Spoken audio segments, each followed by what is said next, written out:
আরে বাহ, এভাবে যদি বাঘ সিংহের কাছে একে অপরের খবর আদান প্রদান করি আর একটু বুদ্ধি খাটিয়ে যদি চলি, তাহলে আমার যে আর খাবার নিয়ে কোনো চিন্তাই করতে হবে না।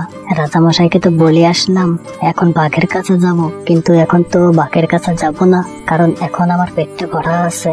আর আজকে খাবার না খেলেও চলবে, আগামীকাল যাব বাঘের কাছে। ফিরি ফিরি খাবার খেতে পারলে কি যে আনন্দ লাগে, আহা কি আনন্দ আকাশে বাতাসে। আরে বাঘ মামা যে, তা তুমি এখানে পড়ে পড়ে ঘুমাচ্ছ? ঘুমাবো না তো কি করবো পণ্ডিত মশাই, যদি কোনো ক্ষমতা হাতে পেতাম তাহলে কি আর পড়ে পড়ে ঘুমাতাম। আরে মামা, আমি তো এসেছি তোমাকে নতুন ক্ষমতার চেয়ারে বসাতে।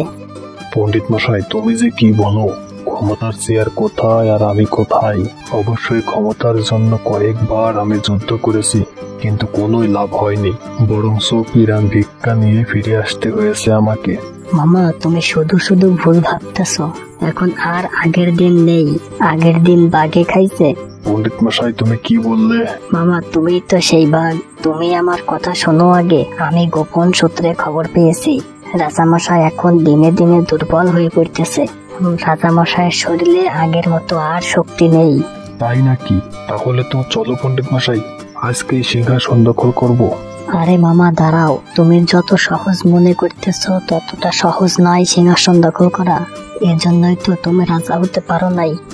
শোনো মামা, আমাদেরকে কাজ করতে হবে খুবই সাবধানে, সময় নিয়ে। তোমাকে এই জঙ্গলের রাজা বানানোর দায়িত্ব আমি নিলাম।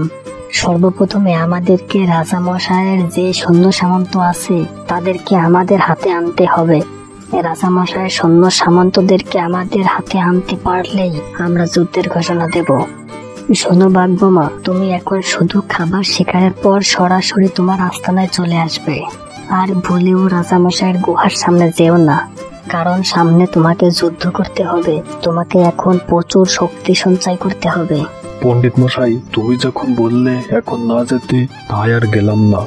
পণ্ডিত মশাই তুমি কিন্তু মনে রেখো, রাজার সিংহাসন আমি চাই। সবই হবে বাঘ মামা, তুমি শুধু ধৈর্য ধরো। তাহলে মামা আজকের মতো আমি যাই। আচ্ছা যাও তাহলে। মামা তোমার আস্তানায় আসলাম আর খালি মুখে ফিরে যাব, বিষয়টা কেমন যেন হয়ে যায় না? তুমি আগামী দিনের রাজা বলে কথা, রাজার আস্তানায় এসে যদি প্রজা খালি মুখে চলে যাই। পণ্ডিত মশাই তুমি একটা কাজ করো, তুমি আমার গুহায় ঢুকে দেখো মাংস রাখা আছে, ওখান থেকে 2 টুকরা মাংস নিয়ে আসো, আমরা দুজন একসাথে বসে খেয়ে নেই।